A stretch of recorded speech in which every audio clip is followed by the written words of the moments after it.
It's strange how sound behaves after midnight.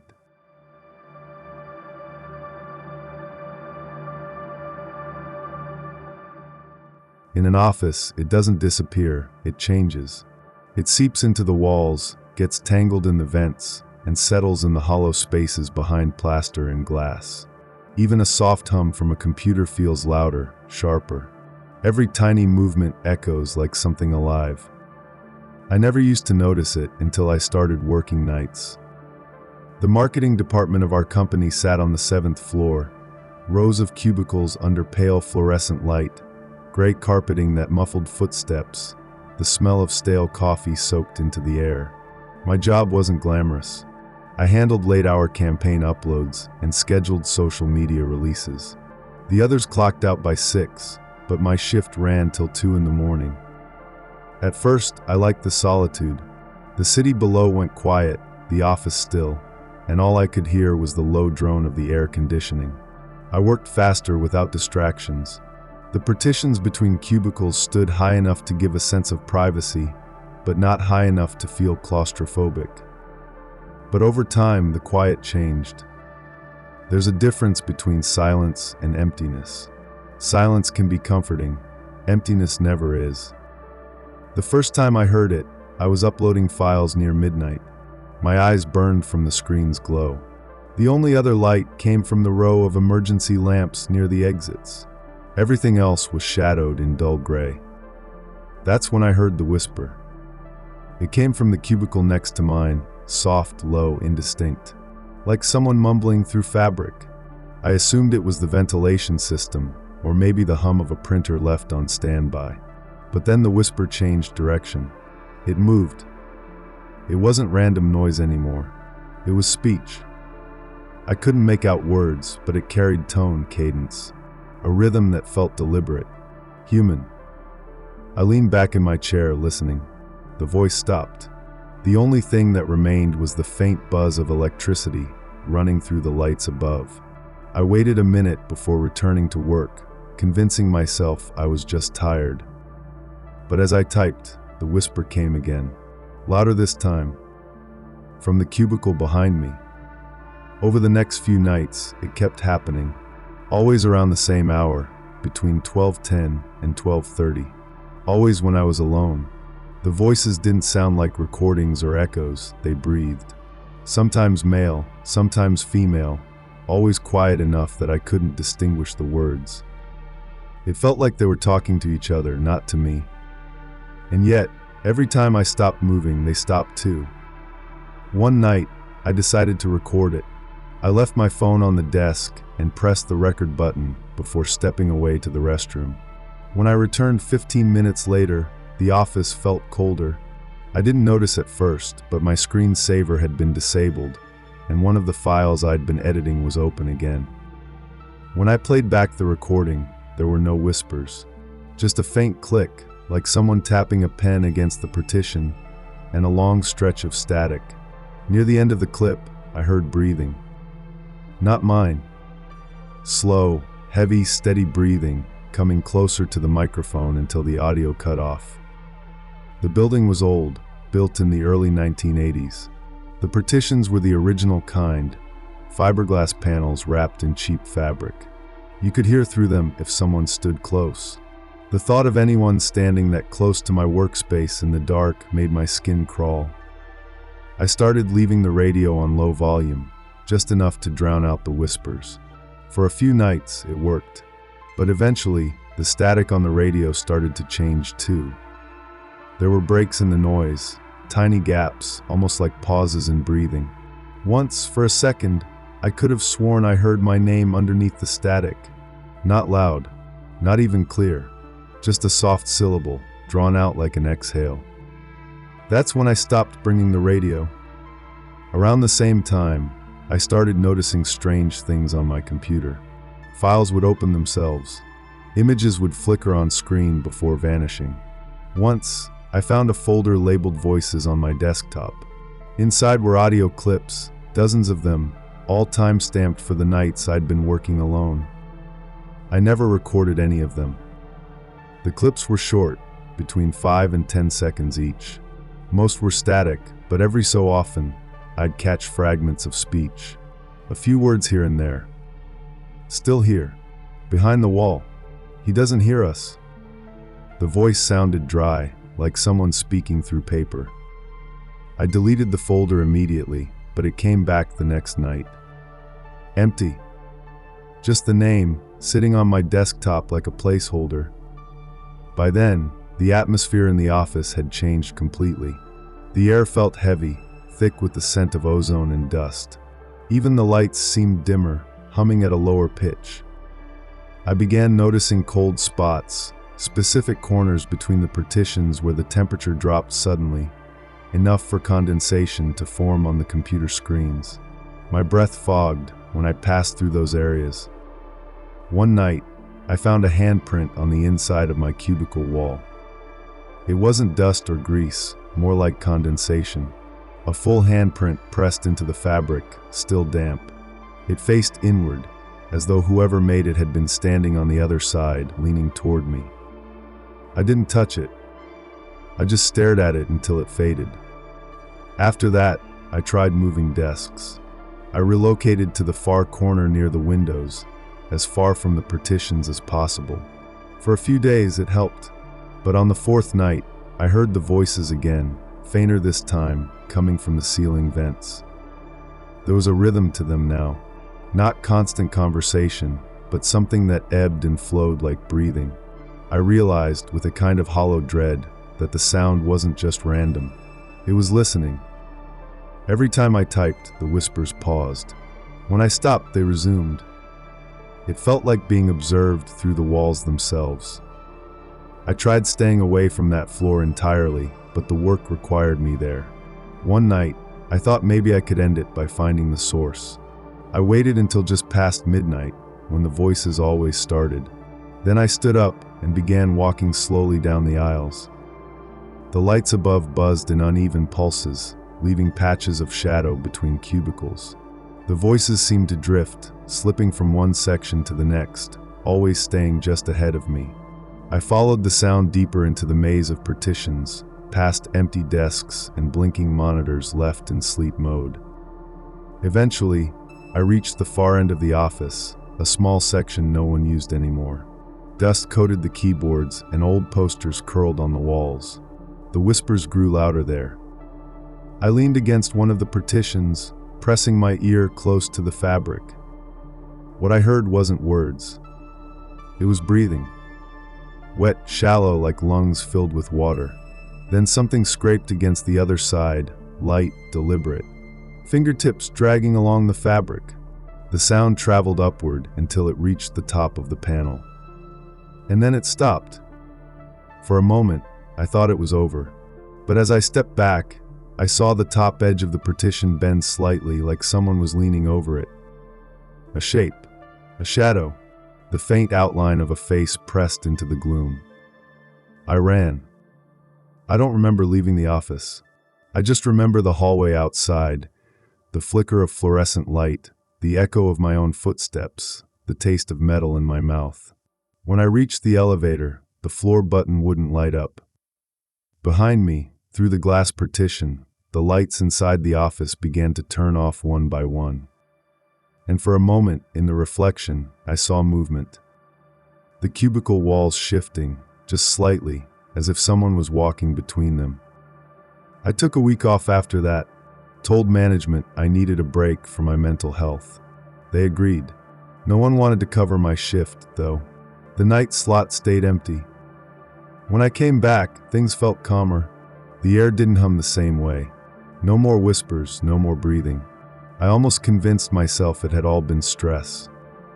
Until last Friday. I was cleaning out my old cubicle, preparing to move back to the day shift.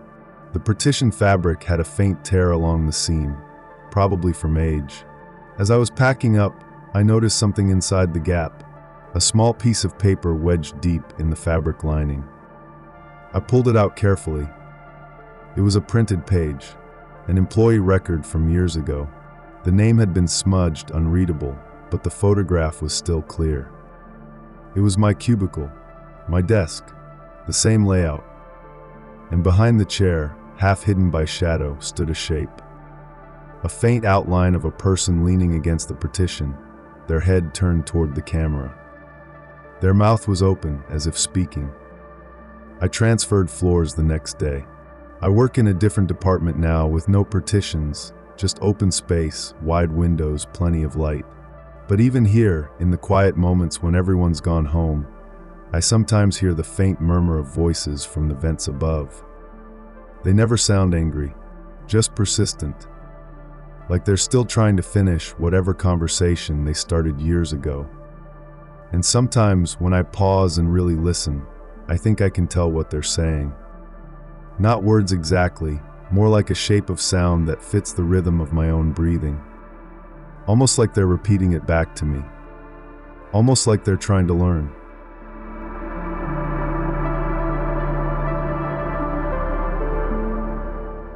They say every building has its ghosts. Ours just happens to live between floors. The office where I work stands like a monolith in the middle of downtown, 30 stories of glass and steel reflecting the city's restless light. During the day, it looks ordinary enough. Employees streaming in and out, fluorescent lights flickering behind tinted windows, the low hum of printers and vending machines. But after midnight, the building changes. The air grows still. The reflections vanish from the glass. Even the sound of traffic fades, like the world forgets this place exists. That's when I start my shift.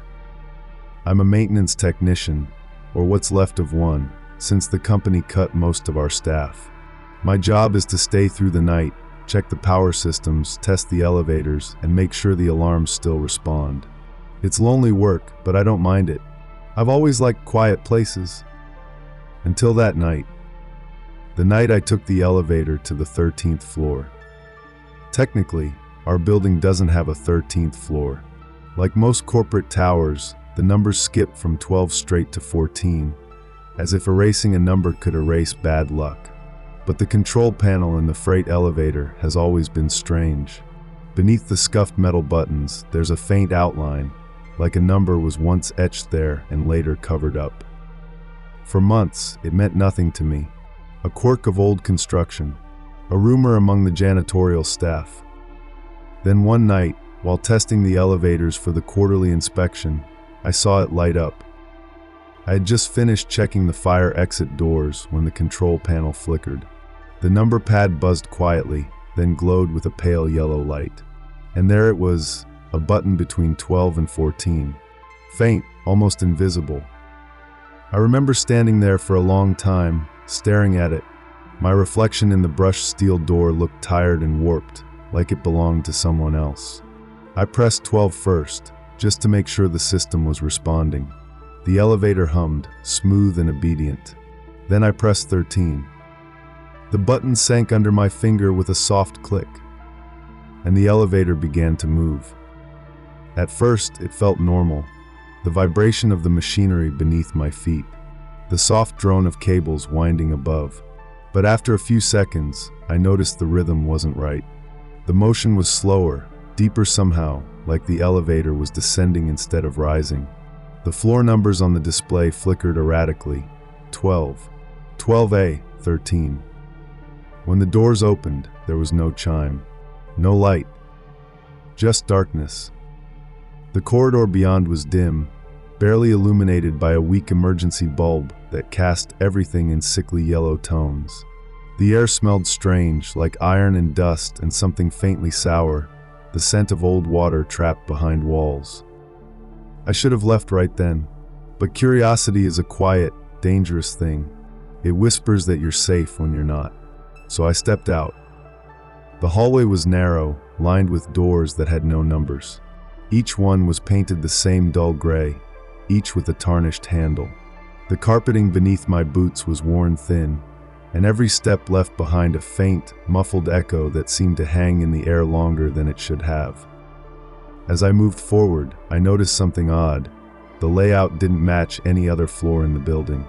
The corridors curved where they shouldn't, forming sharp angles that led nowhere. Some doors opened into small, empty rooms with cracked ceiling tiles and flickering fluorescent bulbs.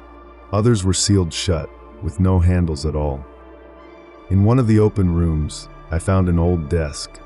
Papers littered the surface, forms printed with the company's logo, but the dates were decades old. The typeface wasn't even one we used anymore. On one page, a maintenance log recorded an incident. Elevator malfunction, door jammed between floors 12 to 13. There were no further entries. The air felt colder the deeper I went. Not the kind of cold from faulty ventilation, but something heavy and unnatural, like the temperature dropped only around me. I kept hearing faint noises, metal creaking somewhere above, the soft crackle of wiring behind the walls, and once, the unmistakable sound of footsteps. They weren't mine. I followed the sound to the far end of the hall, where the light seemed to thin out. There was a door there, slightly ajar, with a dim light flickering from within. As I approached, the smell grew stronger, wet concrete, mildew, and something else, something like rusted metal mixed with decay. Inside, I found another elevator.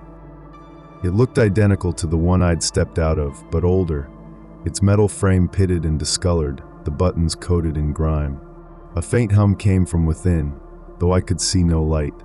I leaned in, trying to see if it connected to the main shaft, but there was only darkness beyond the threshold. Then the doors began to close. I stumbled back, catching a glimpse of movement behind them. Something pale, almost human-shaped, standing inside the dark car. The doors shut completely, sealing whatever it was inside. The silence that followed was absolute. I reached out and pressed the call button, but the light behind it stayed dead. When I stepped closer again, I realized something awful. The reflection in the elevator's metal door wasn't matching my movements. It lagged behind, half a second too slow. And when I raised my hand, it didn't. I don't know how long I stood there, staring at that wrong reflection. My chest tightened until breathing became effort. When I finally turned to leave, the hallway behind me wasn't the same. The corridor stretched farther than before. The lights above flickered in long, irregular patterns, revealing glimpses of motion in the corners, shadows that leaned too close before vanishing.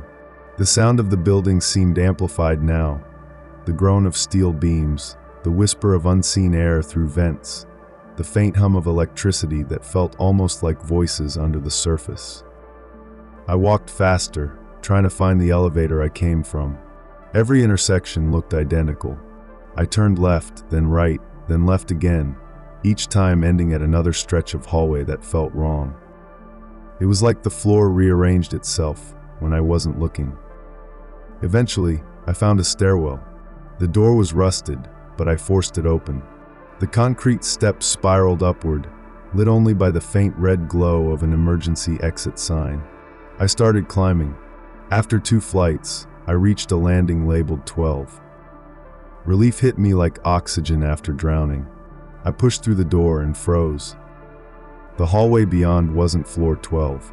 It was the same corridor, the same stains on the carpet, the same hum behind the walls, even the same flickering light at the far end. Only this time, all the doors were open. Inside each room, something moved. Not people, just shapes. Shadows rippling across the walls, flickering like projections that didn't belong to any real body. I stepped back, but the stairwell door had vanished behind me. The air grew heavy with the smell of burnt dust and something faintly metallic. And then I heard it. The elevator bell. A soft chime echoing down the corridor. Once. Twice. Then the sound of doors sliding open. I turned toward it. At the far end of the hall, the old elevator stood open again, darkness yawning inside. The air from within was cold enough to sting my lungs. And somewhere deep inside that blackness, I could hear movement, the shuffle of feet, the faint scrape of something metallic dragging across the floor. I backed away slowly, my heartbeat drowning out every other sound. The hallway lights flickered harder, casting jerky flashes of illumination across the walls. For a moment, I saw shapes standing in the doorways, tall, thin figures outlined in shadow watching. The air pressure shifted, like the building itself inhaled. And then the elevator's light turned red. The doors began to close, But just before they sealed, I saw something. Faces pressed against the darkness, pale and distorted, their mouths open but silent. The doors shut with a metallic snap. And the bell rang again. The next thing I remember is waking up in the lobby. A security guard was shaking me awake, asking if I'd fallen asleep on the floor. I told him the elevator malfunctioned. He said the freight elevator hadn't moved all night. Its power had been cut off for maintenance. When I checked the control panel the next morning, the button for 13 was gone. Not faded or broken, just gone. The metal plate was smooth, as if it had never existed. But the inspection logs show something strange. Every time the elevator runs its self-test cycle, it makes 13 stops.